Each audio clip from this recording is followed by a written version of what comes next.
പിണങ്ങിപ്പോയ ഭാര്യയെ തിരികെ ലഭിക്കാനായി അപരിചിതനായ യുവാവിനെ തലയെറുത്ത് കൊലപ്പെടുത്തി വീട്ടിലെ പൂജാമുറിയിൽ കുഴിച്ചിട്ട സംഭവത്തിൽ ഞെട്ടിക്കുന്ന വിവരങ്ങൾ പുറത്ത്.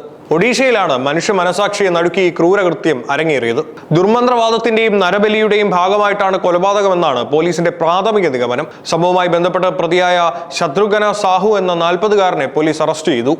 മനുഷ്യ മനസാക്ഷിയെ ഒന്നടങ്കം ഞെട്ടിച്ച ഈ കൊലപാതകത്തിന് ഇരയായത് ഒഡീഷയിലെ ദേവബുണ്ട ഗ്രാമവാസിയായ 45-കാരൻ സന്തോഷ് ഖർസലാണ്. കഴിഞ്ഞ ഓഗസ്റ്റ് 18-നാണ് സന്തോഷിന്റെ ഗ്രാമത്തിൽ നിന്ന് പെട്ടെന്ന് കാണാതാകുന്നത്. വീട്ടുകാരും ബന്ധുക്കളും ദിവസങ്ങളോളം തിരച്ചിൽ നടത്തിയെങ്കിലും ഇയാളെക്കുറിച്ച് യാതൊരു വിവരവും ലഭിച്ചിരുന്നില്ല. കാണാതായി 3 ദിവസങ്ങൾക്ക് ശേഷം ഓഗസ്റ്റ് 21-നാണ് അയൽഗ്രാമമായ ബഗഡയിലെ ഒരു കുളത്തിൽ ദ്രവിച്ച നിലയിൽ അജ്ഞാത മൃതദേഹം നാട്ടുകാർ കണ്ടെത്തിയത്.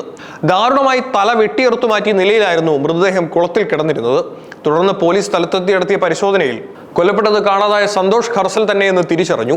തലയില്ലാത്ത മൃതദേഹം മാത്രം കണ്ടെത്തിയതോടെ ക്രൂരമായ കൊലപാതകമാണെന്ന് ഉറപ്പിച്ച പോലീസ് പ്രദേശത്ത് കേന്ദ്രീകരിച്ച് അന്വേഷണം ഊർജിതമാക്കി. സന്തോഷിനെ കാണാതായ ഓഗസ്റ്റ് 18-ന് ഇയാൾ ആർക്കൊപ്പമാണ് സഞ്ചരിച്ചിരുന്നതെന്ന വിവരങ്ങൾ പോലീസ് ശേഖരിച്ചു. നാട്ടുകാരിൽ നിന്ന് ലഭിച്ച വിവരങ്ങളുടെ അടിസ്ഥാനത്തിൽ സന്തോഷിനെ അവസാനമായി കണ്ടത് ശത്രുഘ്ന സാഹു എന്ന 40-കാരനൊപ്പമാണെന്ന് പോലീസ് സ്ഥിരീകരിച്ചു.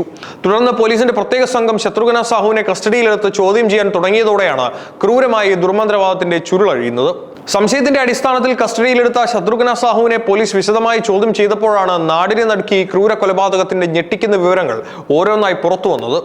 ചോദ്യം ചെയ്യലിന്റെ ആദ്യഘട്ടത്തിൽ പോലീസിനെ തെറ്റിദ്ധരിപ്പിക്കാനാണ് പ്രതി ശ്രമിച്ചത്. ഒന്നിച്ചിരുന്ന് മദ്യപിക്കുന്നതിനിടെ ഉണ്ടായ പെട്ടെന്നുള്ള തർക്കമാണ് കൊലപാതകത്തിൽ കലാശിച്ചതെന്നാണ് സാഹു പോലീസിനോട് ആദ്യം പറഞ്ഞത്. എന്നാൽ ഈ ചോദ്യം ചെയ്യൽ കൂടുതൽ ശക്തമാക്കിയതോടെ പ്രതി കുറ്റം സമ്മതിക്കുകയായിരുന്നു. 3 വർഷം മുൻപ് തന്നെ ഉപേക്ഷിച്ചു പോയ ഭാര്യയെ തിരികെ ലഭിക്കുന്നതിനായി നടത്തിയ ദുർമന്ത്രവാദത്തിന്റെ ഭാഗമായാണ് ഈ നരബലി മോഡൽ കൊലപാതകം നടപ്പിലാക്കിയെന്ന് ഇയാൾ വെളിപ്പെടുത്തി. തുടർന്ന് പ്രതിയുടെ വീട്ടിൽ പോലീസ് നടത്തിയ വിശദമായ തിരച്ചിലിൽ വീടിനുള്ളിലെ പൂജാമുറിയിൽ കുഴിച്ചിട്ട നിലയിൽ കൊല്ലപ്പെട്ട സന്തോഷിന്റെ വെട്ടിയെറുത്ത തല കണ്ടെടുത്തു. കൊല്ലപ്പെട്ട സന്തോഷ് ഖർസലും പ്രതിയായ ശത്രുഘ്ന സാഹുവും തമ്മിൽ മുൻപരിചയം ഒന്നും ഉണ്ടായിരുന്നില്ലെന്ന് പോലീസ് വ്യക്തമാക്കുന്നു. യാദർച്ഛികമായി വഴിയിൽ വെച്ച് കണ്ടുമുട്ടിയ സന്തോഷിനെ സാഹു തന്ത്രപൂർവ്വം തന്റെ വീട്ടിലേക്ക് ക്ഷണിച്ചു വരുത്തി കൊലപ്പെടുത്തുകയായിരുന്നു. കേസിലെ നിർണായക തെളിവായ കൊലപാതകത്തിന് ഉപയോഗിച്ച ആയുധവും പോലീസ് കണ്ടെത്തിയിട്ടുണ്ട്. അന്വേഷണം വഴിതെറ്റിക്കാനായി ഉടൽ മാത്രം കുളത്തിൽ തള്ളുകയും തല പൂജാമുറിയിൽ കുഴിച്ചിടുകയുമാണ് ചെയ്തത്. കൊലപാതകത്തിന് ഉപയോഗിച്ച ആയുധവും പോലീസ് പിടിച്ചെടുത്തിട്ടുണ്ട്. പ്രതിക്ക് പുറമെ മറ്റാർക്കെങ്കിലും ഈ ദുർമന്ത്രവാദത്തിൽ പങ്കുണ്ടോ എന്നും പോലീസ് പരിശോധിച്ചു വരികയാണ്. ദുർമന്ത്രവാദത്തിന് ഇരയായ ഒരു നിരപരാധിയുടെ ജീവൻ പൊലിഞ്ഞ സംഭവം വലിയ ഞെട്ടലാണ് സൃഷ്ടിച്ചിരിക്കുന്നത്. കേസിൽ പോലീസ് നടപടികൾ പുരോഗമിക്കുകയാണ്.